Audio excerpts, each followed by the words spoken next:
اعوذ باللہ من الشیطان الرجیم بسم اللہ الرحمن الرحیم۔ السلام علیکم ناظرین، امید کرتا ہوں کہ آپ خیر خیریت سے ہوں گے۔ ناظرین، ہمارے چینل پر آپ کو انتہائی سبق آموز واقعات سننے کو ملیں گے جو کہ آپ کی زندگی میں بہت بڑی تبدیلی لا سکتا ہے۔ ہماری ہمیشہ سے یہی کوشش رہی ہے کہ ہم آپ تک ایسی کہانیاں اور واقعات پہنچائیں جس سے آپ لطف اندوز ہو سکیں اور کچھ نہ کچھ سبق حاصل کر سکیں۔ تو ہمارے چینل کے ساتھ جڑے رہیے، ویڈیو کو آخر تک ضرور دیکھیں، ویڈیو کو لائک کریں، شیئر کریں، چینل کو سبسکرائب کر کے بیل کا آئیکن دبائیں۔ چلتے ہیں آج کی ویڈیو کی طرف۔ بسم اللہ الرحمن الرحیم۔ السلام علیکم ورحمۃ اللہ وبرکاتہ۔ اگلے 10 دنوں میں 1000 بتربیت یافتہ سپاہی امارت مصر کی فوج میں آ گئے، اور ان 10 دنوں میں ناجی نے زکوئی کو ٹریننگ دے دی کہ وہ صلاح الدین ایوبی کو کون کون سے طریقے سے اپنے حسن کے جال میں پھانس کر اس کی شخصیت اور اس کے کردار کو کمزور کر سکتی ہے۔ ناجی کے ہمراز دوستوں نے زکوئی کو دیکھا تو انہوں نے بلا خوف تردید کہا کہ اس لڑکی کو مصر کے فرعون دیکھ لیتے تو خدائی کے دعوے سے دستبردار ہو جاتے۔ ناجی کا جاسوسی کا اپنا نظام تھا، بہت تیز اور دلیر۔ وہ معلوم کر چکا تھا کہ علی بن سفیان صلاح الدین ایوبی کا خصوصی مشیر ہے اور عرب کا مانا ہوا سرا غرساں۔ اس نے علی کے پیچھے اپنے جاسوس چھوڑ دیے تھے اور اس نے علی کو قتل کرا دینے کا منصوبہ بھی بنا لیا تھا۔ زکوئی کو ناجی نے صلاح الدین ایوبی کو اپنے دام میں پھنسنے کے لیے تیار کیا تھا، لیکن وہ محسوس نہ کر سکا کہ مراکش کی رہنے والی یہ لڑکی اس کے اپنے اعصاب پر سوار ہو گئی ہے۔ وہ صرف شکل و صورت کی ہی دلکش نہیں تھی، اس کی باتوں میں ایسا جادو تھا کہ ناجی اسے پاس بٹھا کے اس کے ساتھ باتیں ہی کرتا رہتا تھا۔ اس نے ان 2 ناچنے گانے والے لڑکیوں سے نگاہیں پھیر لی تھی جو اس کی منظور نظر تھیں۔ 3-4 راتوں سے اس نے ان لڑکیوں کو اپنے کمرے میں نہیں بلایا تھا۔ ناجی سونے کے انڈے دینے والی مرغی تھی تو ان کے قبضے سے نکل کر زکوئی کی آغوش میں انڈے دینے لگی تھی۔ انہوں نے زکوئی کو راستے سے ہٹانے کی ترکیبیں سوچنی شروع کر دیں۔ وہ آخر اس نتیجے پر پہنچے کہ اسے قتل کرا دیا جائے، مگر اسے قتل کرانا ممکن نظر نہیں آتا تھا کہ ناجی نے اسے جو کمرہ دے رکھا تھا اس پر 2 محافظوں کا پہرا رہتا تھا۔ اس کے علاوہ یہ دونوں لڑکیاں اس مکان سے بلا اجازت باہر نہیں جا سکتی تھیں جو ناجی نے انہیں دے رکھا تھا۔ انہوں نے حرم کی خادمہ عورتوں میں سے ایک کو اعتماد میں لینا شروع کر دیا۔ وہ اس کے ہاتھوں زکوئی کو زہر دینا چاہتی تھی۔ علی بن سفیان نے صلاح الدین ایوبی کا محافظ دستہ بدل دیا۔ یہ سب امیر مصر وائسرائے کے پرانے باڈی گارڈز تھے۔ ان کی جگہ اس نے ان سپاہیوں میں سے باڈی گارڈز کا دستہ تیار کر دیا جو نئی بھرتی میں آئے تھے۔ یہ جان بازوں کا منتخب دستہ تھا جو سپاہ گری میں بھی طاق تھا اور جذبے کے لحاظ سے اس کا ہر سپاہی مرد حر تھا۔ ناجی کو یہ تبدیلی بالکل بھی پسند نہیں تھی، لیکن اس نے صلاح الدین ایوبی کے سامنے اس تبدیلی کی بے حد تعریف کی اور اس کے ساتھ ہی درخواست کی کہ صلاح الدین ایوبی اس کی دعوت قبول کرے۔ ایوبی نے اسے جواب دیا کہ وہ ایک آدھ دن میں اسے بتائے گا کہ وہ کب دعوت قبول کر سکے گا۔ اس کے جانے کے بعد صلاح الدین ایوبی نے علی بن سفیان سے مشورہ لیا کہ وہ دعوت پر کب جائے۔ علی نے اسے مشورہ دیا کہ اب وہ کسی بھی روز دعوت قبول کر لے۔ دوسرے ہی دن سلطان صلاح الدین ایوبی نے ناجی کو بتایا کہ وہ کسی بھی رات دعوت پر آ سکتا ہے۔ ناجی نے 3 روز بعد کی دعوت دی اور بتایا کہ یہ دعوت کم اور جشن زیادہ ہوگا، اور یہ جشن شہر سے دور صحرا میں مشعلوں کی روشنی میں منایا جائے گا۔ ناچ گانے کا انتظام ہوگا۔ باڈی گارڈز کے گھوڑا سوار اپنے کرتب دکھائیں گے۔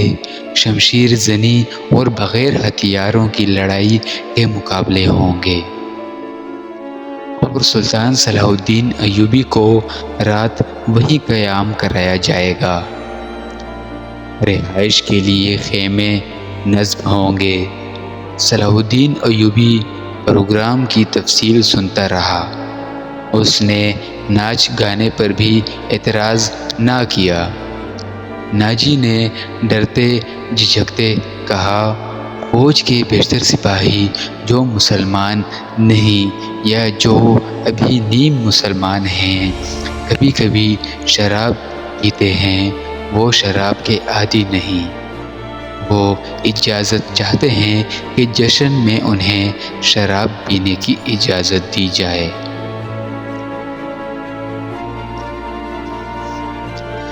آپ ان کے کمانڈر ہیں۔ سلطان صلاح الدین ایوبی نے کہا، آپ چاہیں تو انہیں اجازت دے دیں، نہ دینا چاہیں تو میں آپ پر اپنا حکم نہیں چلاؤں گا۔ امیر مصر کا اقبال بلند ہو۔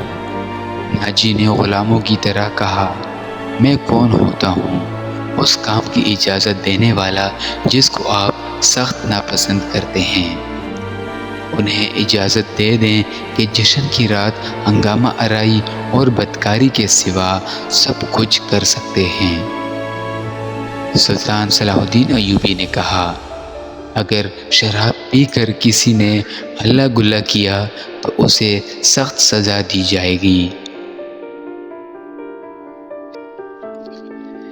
یہ خبر جب صلاح الدین ایوبی کے اسٹاف تک پہنچی کہ ناجی صلاح الدین ایوبی کے اعزاز میں جو جشن منعقد کر رہا ہے اس میں ناچ گانا ہوگا اور شراب بھی پی جائے گی، اور سلطان صلاح الدین ایوبی نے اس جشن کی دعوت ان خرافات کے باوجود قبول کر لی ہے، تو سب حیرت سے ایک دوسرے کا منہ دیکھنے لگے۔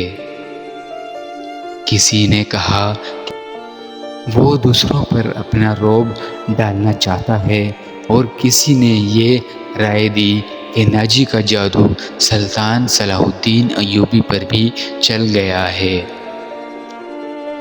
یہ رائے ان سربراہوں کو پسند آئی جو ناجی کے ہم نوالہ اور ہم پیالہ تھے۔ سلطان صلاح الدین ایوبی نے چارج لیتے ہی ان کے لیے عیش و عشرت، شراب نوشی اور بدکاری جرم قرار دے دی تھی۔ اس نے ایسا سخت ڈسپلن رائج کر دیا تھا کہ کسی کو پہلے کی طرح فرائض سے کوتاہی کی جرأت نہیں ہوتی تھی۔ وہ اس پر خوش تھے کہ آج نئے امیر مصر نے کسی دعوت میں شراب اور رقص کی اجازت دے دی ہے، تو کل پرسوں وہ خود بھی ان رنگینیوں کا رسیہ ہو جائے گا۔ صرف علی بن سفیان تھا جسے معلوم تھا کہ صلاح الدین ایوبی نے خرافات کی اجازت کیوں دی ہے۔ جشن کی شام آ گئی۔ ایک تو چاندنی رات تھی۔ صحرا کی چاندنی اتنی شفاف ہوتی ہے کہ ریت کے ذرے بھی نظر آ جاتے ہیں۔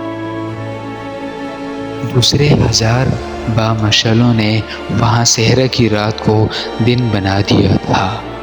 باڈی گارڈز کا ہجوم تھا جو ایک وسیع میدان کے گرد دیواروں کی طرح کھڑا تھا۔ ایک طرف سلطان صلاح الدین ایوبی کے بیٹھنے کے لیے جو مسند رکھی گئی تھی وہ کسی بہت بڑے بادشاہ کا تخت معلوم ہوتی تھی۔ اس کی دائیں بائیں بڑے رتبوں کے مہمانوں کی نشستیں تھیں۔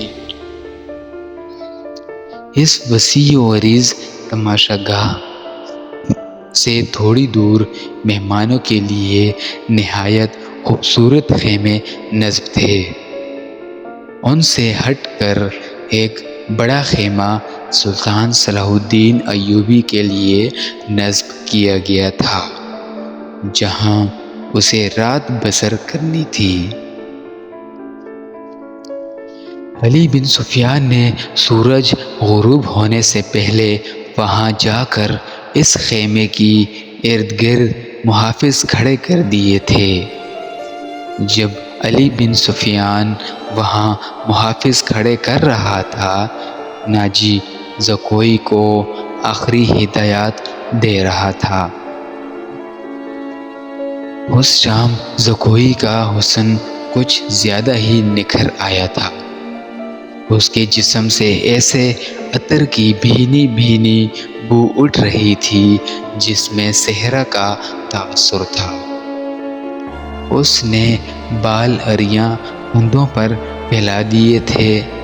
سفید کندھوں پر سیاہی مائل بھورے بال زاہدوں کی نظر کو گرفتار کر رہے تھے۔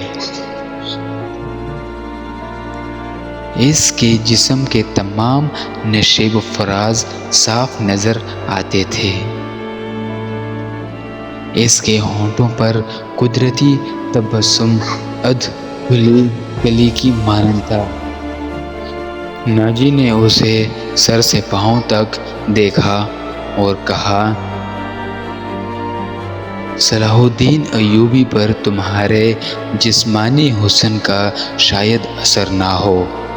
اپنی زبان استعمال کرنا، وہ سبق بھولنا نہیں جو میں اسے اتنے دنوں سے تمہیں پڑھا رہا ہوں، اور یہ بھی نہ بھولنا کہ اس کے پاس جا کر اس کی لونڈی نہ بن جانا۔ انجیر کا وہ پھول بن جانا جو درخت کی چوٹی پر نظر آتا ہے مگر درخت پر چڑھ کر دیکھو تو غائب ہو جاتا ہے۔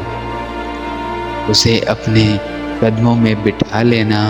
میں تمہیں یقین دلاتا ہوں کہ تم اس پتھر کو پانی میں تبدیل کر لو گی۔ اس سرزمین میں کلیوپاترا نے سیزر جیسے مرد آہن کو اپنے حسن و جوانی سے پگھلا کر مصر کی ریت میں بہا دیا تھا۔ کلیوپاترا تم سے زیادہ خوبصورت نہیں تھی۔ میں نے تمہیں جو سبق دیے ہیں وہ کلیوپاترا کی چالیں تھیں۔ عورت کی یہ چالیں کبھی ناکام نہیں ہو سکتی۔ زکوئی مسکرا رہی تھی اور بڑے غور سے سن رہی تھی۔ مصر کی ریت نے ایک اور کلیوپاترا کو حسین ناگن کی طرح جنم دیا تھا۔ مصر کی تاریخ اپنے آپ کو دہرانے والی تھی۔ سورج غروب ہو گیا تو مشعلیں جل اٹھیں۔ سلطان صلاح الدین ایوبی گھوڑے پر سوار ہو گیا۔ اس کے دائیں بائیں، آگے اور پیچھے اس کے ان محافظوں کے گھوڑے تھے جو علی بن سفیان نے منتخب کیے تھے۔ اسی دستے میں سے اس نے 10 محافظ شام سے پہلے ہی یہاں لا کر سلطان صلاح الدین ایوبی کے خیمے کے گرد کھڑے کر دیے تھے۔ سازوں کے دف نے آواز پر استقبالیہ دھن بجائی اور صحرا امیر مصر سلطان صلاح الدین ایوبی زندہ باد کے نعروں سے گونجنے لگا۔ ناجی نے آگے بڑھ کر استقبال کیا اور کہا، آپ کے جانثار عظمت اسلام کے پاسبان آپ کو بصر و چشم خوش آمدید کہتے ہیں۔ ان کی بے تابیاں اور بے قراریاں دیکھیے آپ کے اشارے پر کٹ مریں گے، اور خوشامد کے لیے اسے جتنے الفاظ یاد آئے اس نے کہہ ڈالے۔ جو ہی سلطان صلاح الدین ایوبی اپنی شاہانہ نشست پر بیٹھا، سرپٹ دوڑتے گھوڑوں کی ٹاپوں کی آوازیں سنائی دیں۔ گھوڑے جب مشعلوں کی روشنی میں آئے تو سب نے دیکھا کہ 4 گھوڑے دائیں سے اور 4 بائیں سے دوڑے آ رہے تھے۔ ہر ایک پر ایک سوار تھا۔ ان کے پاس ہتھیار نہیں تھے، وہ ایک دوسرے کے آمنے سامنے آ رہے تھے۔ کسی کو معلوم نہیں تھا کہ وہ کیا کریں گے۔ وہ ایک دوسرے کے قریب آئے تو دونوں فریقوں کے سوار رکابوں میں پاؤں جما کر کھڑے ہو گئے۔ پھر انہوں نے لگامیں ایک ہاتھ میں کر لی اور دوسرے بازو پھیلا دیے۔ دونوں اطراف سے گھوڑے بالکل آمنے سامنے آ گئے اور سواروں کی دونوں پارٹیاں ایک دوسری سے الجھ گئیں۔ سواروں نے ایک دوسرے کو پکڑنے اور گھوڑے سے گرانے کی کوشش کی۔ جب گھوڑے آگے نکل گئے تو 2 سوار جو گھوڑوں سے گر پڑے تھے ریت پر کلہ بازیاں کھا رہے تھے۔ ایک طرف کے ایک سوار نے دوسری طرف کے ایک سوار کو ایک بازو سے جکڑ کر اسے گھوڑے سے اٹھا لیا تھا اور اسے اپنے گھوڑے پر ڈال کر لے جا رہا تھا۔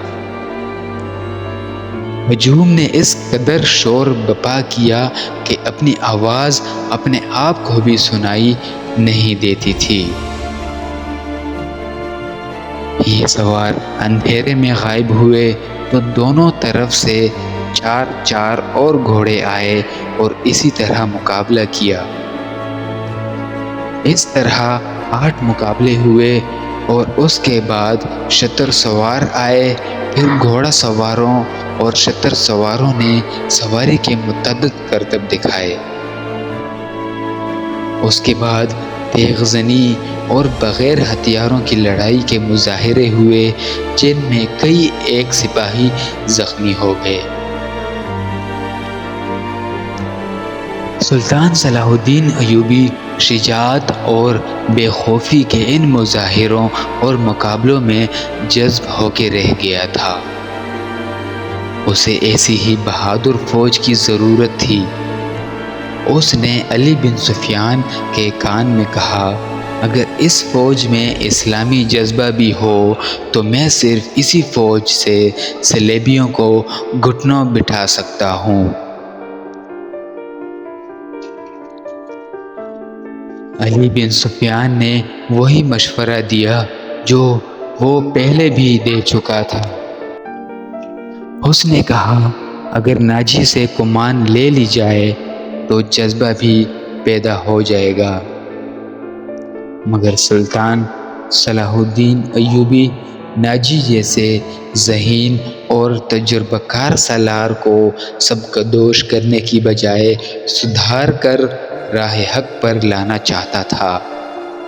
وہ اس جشن میں اپنی آنکھوں یہی دیکھنے آیا تھا کہ یہ فوج کردار کے لحاظ سے کیسی ہے۔ اسے ناجی کی اس درخواست سے ہی مایوسی ہو گئی تھی کہ اس کے سپاہی اور کماندار شراب پینا چاہتے ہیں اور ناچ گانا بھی ہوگا۔